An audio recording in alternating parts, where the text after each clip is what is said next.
The Chinese are the largest ethnic group in Singapore, making about 76% of the population. Chinese migrants came from the southern provinces of Guangdong and Fukien. The migrants were mostly men between the ages of 15 and 40. The migrants were drawn by the demand for labor and skilled workers in Singapore. The migrants faced difficult conditions in China, including famines, floods, droughts, and civil unrest.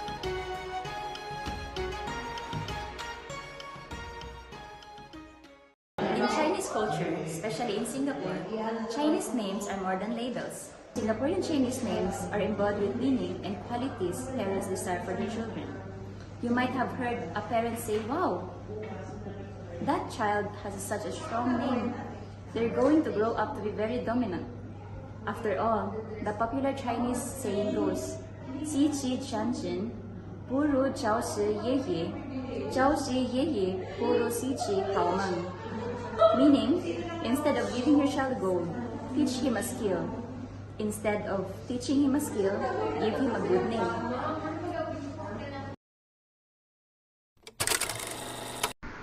Naming practices in Singapore generally differ between ethnicities. The various practices are followed by the Chinese Singaporeans. Chinese naming conventions arrange names as follows: family name, given name. For example, Li Zi Hao, Tan Mei Ling. The family name or surname is patrilineal, inherited from one's father and shared with other siblings. It always comes before the given name and is usually a single syllable or Chinese character. Chinese names are not just labels, but rather a reflection of one's heritage, family values, and aspirations.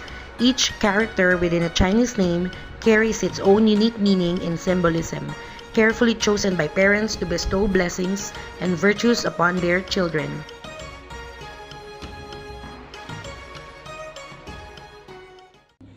Singaporeans use a blend of languages.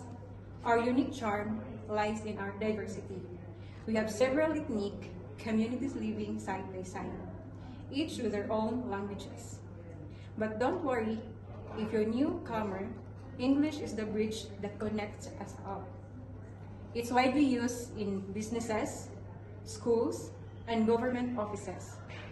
Interestingly, we've also developed our very own language, called Singlish. It's a fun mixture of English, Chinese, Tamil, and Malay vocabularies and grammar. You'll probably hear it when you chat with locals in the shops or coffee shops, or it called kopitiams, as we call them. Historically, Singapore has been a major hub for immigrants from different parts of China, and they brought their unique dialects along with them. Hokkien, Teochew, Cantonese, Hakka, and Hainanese dialects each have their own pockets of speakers in Singapore. These dialects were largely the mother tongues of the earlier Chinese immigrants hailing from different provinces in China.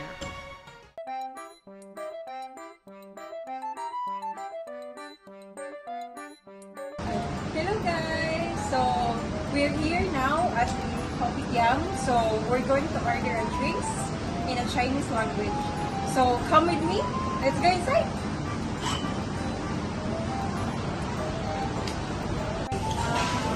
One order of kopitiam. Then, sitaw, tapao.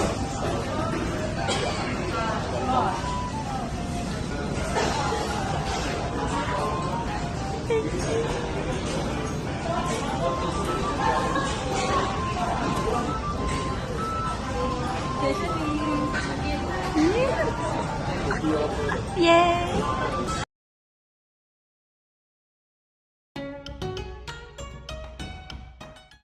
In the vibrant mosaic of Singapore culture landscape, Chinese festivals stand as a variant thread, wearing tales of Asian myths and the traditions, resonating with a kaleidoscope of color and diversity rooted in the rich tapestry of the Chinese calendar.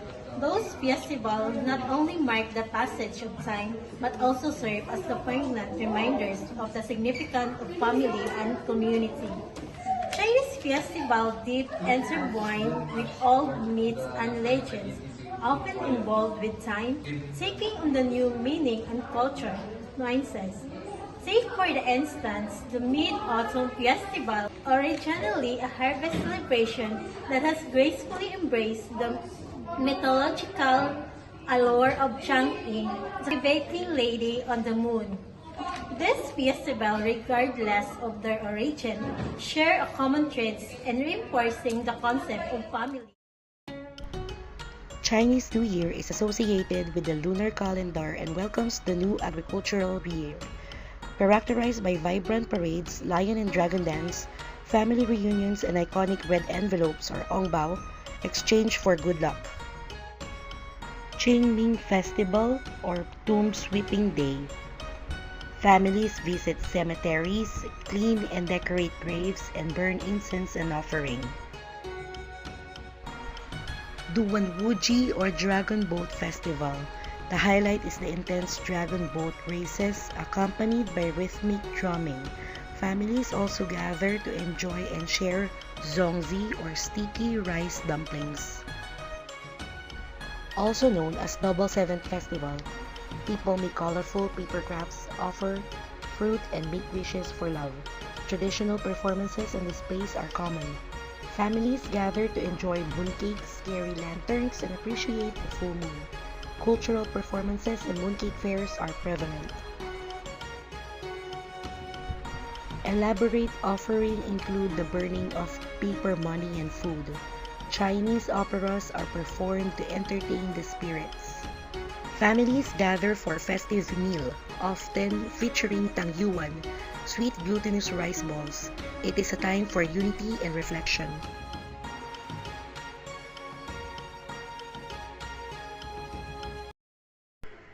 Eating out is very much part of the national identity of Singaporeans, given the wide variety of eateries available here from the okra to restaurant. This is not surprising. Part of what makes Singapore a food paradise is that the country is a multicultural one. In the dishes reflect this as well as the country unity stories.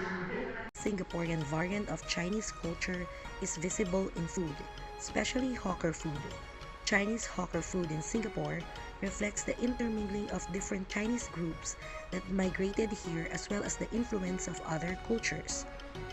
Char Kway Teow is a dish of flat rice noodles and tubular yellow wheat noodles fried in garlic, sweet soya, sauce, and lard, with ingredients such as egg, Chinese waxed sausage, fish cake, bean sprouts, and cockles.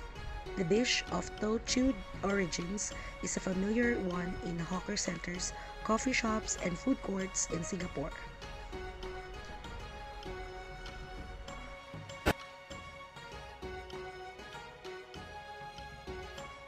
The cheongsam, long dress in Cantonese, also known as qipao in Mandarin, is a dress style typically worn by Chinese women.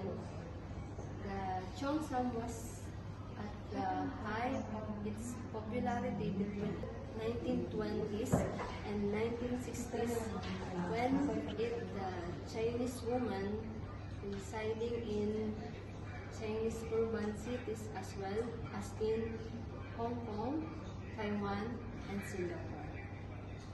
The cheongsam is a sheath dress with a high cylindrical collar, side slits, and an asymmetrical opening in front that stretches from the middle of the collar to the armpit and down to the side. The opening is traditionally secured with knotted buttons and loops known as Huan Yu, flower button. Wealthy Chinese women in Singapore soon caught on to the cheongsam fashion trend. The cheongsam has become a marker of Chinese identity.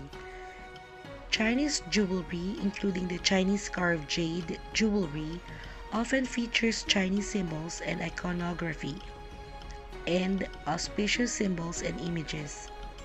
which are themselves rooted in the Chinese culture, legends, and mythologies.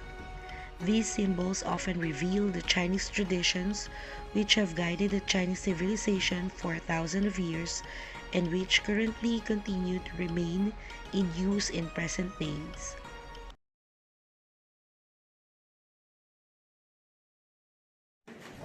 Religion in Singapore is characterized by a wide variety of religious beliefs and practices due to its diverse ethnic mix of people originating from various parts of the world.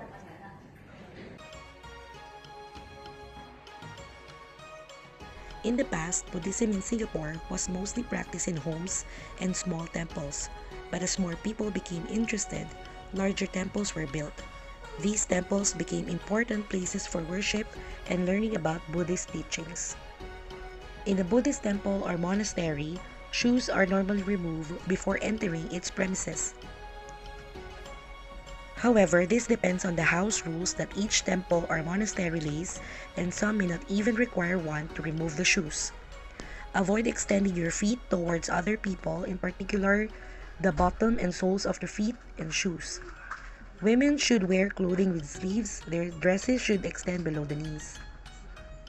Taoism is the indigenous religion of Chinese. The key purpose of the religion is to learn the Tao, cultivate the Tao, and practice the Tao. As Tao is the central to belief of this faith, the religion is called Taoism or Taoism. Taoism has existed since the time of the Yellow Emperor, some 4,700 years ago. Burning of incense is a practice that has its roots since ancient times. Taoists believe that smoke from lighted incense can convey wishes and messages to the deities.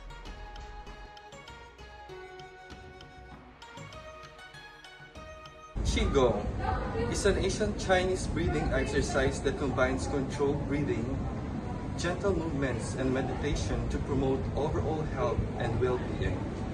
The term Qigong translates to cultivating energy, emphasizing the balance of the flow of vital life force called Qi throughout the body.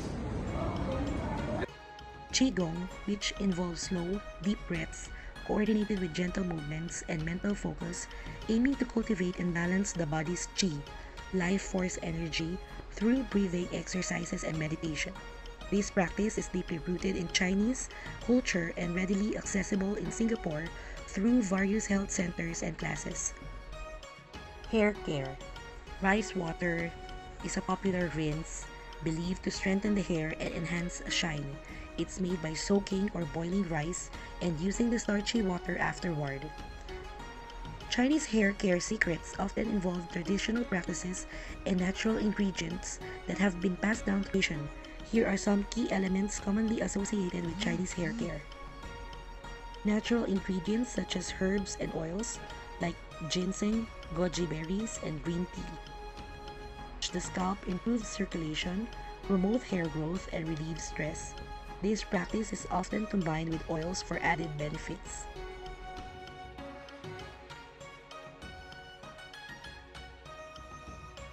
Chinese bathing habits differ significantly from Western ones in various aspects including cultures, practices, frequency, and settings. Here are some of the differences. Chinese bathing habits differ significantly from Western ones in various aspects, including cultural practices, frequency, and settings. Bathing is often seen as a daily ritual, but it can vary by region and personal preference. Many people prefer to wash up in the evening. Bathing may involve herbal infusion and traditional practices such as using specific oils or scrubs. It's also common to use a loofah or similar to scrubbing tool for exfoliation. Chinese culture, the most common method of cleansing after using a toilet is to use a bidet or handheld water sprayer to rinse the anal area with water instead of solely relying on toilet paper. Similarly to practices in many other Asian countries, this is considered a more thorough way to clean oneself after defecation. While toilet paper is still used, it's often used to pat dry after the water rinse, not as the sole cleaning method.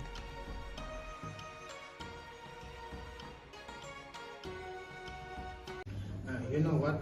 You have just been reminded the popular of quotes about the importance of sleep.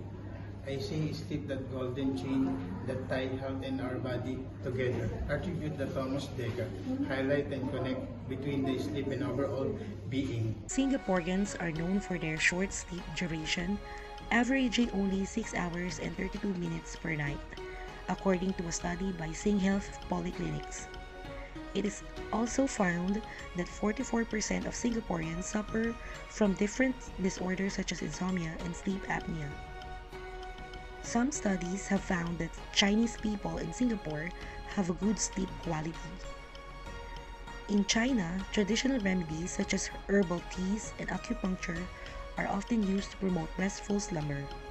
For instance, teas made from jujube, lavender, and chamomile are believed to have calming and sleep-inducing properties. Acupuncture, a key component of traditional Chinese medicine, has been shown to improve sleep quality and reduce insomnia symptoms by stimulating specific points of the body to balance the flow of energy or qi.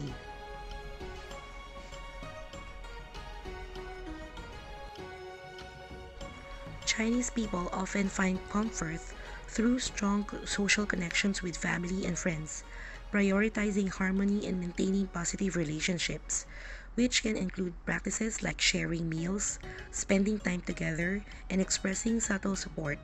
They also find relaxation through traditional practices like Chinese massage, drinking hot water, and focusing on personal health practices that promotes balance and well-being. Aromatherapy is a holistic treatment that uses essential oils to improve physical and mental health. In Singapore, aromatherapy can be used in tuina massage and other ways to promote wellness.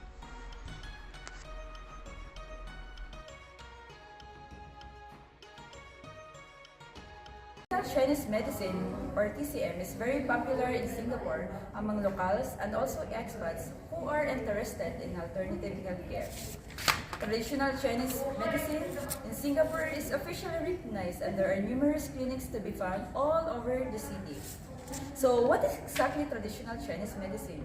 What is its cure? How can you find a TCM practitioner in Singapore? To know more, stay tuned and watch this video. Bye-bye!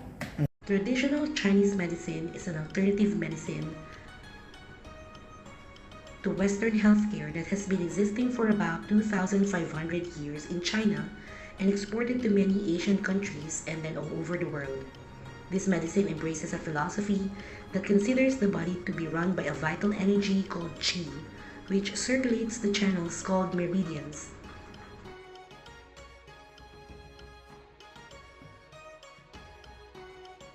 Funeral rituals form an important part in Chinese social life. The Chinese undertake these rituals partly out of filial piety and partly out of the belief that there is a continued relationship between the living and the dead. Although traditional rituals have gradually been simplified over the years, current practices continue to reflect these beliefs. The living room of the deceased home is cleared of all furniture and household items, as death is considered to be a polluting element. The idols of deities and mirrors at home are covered with a piece of red cloth or paper so as to avoid offending them by exposing them to death. A red or a white banner is plastered over the main door of the house to indicate that a death has occurred in the household. Traditionally, after death, each family member of the deceased wears a different colored mourning garment that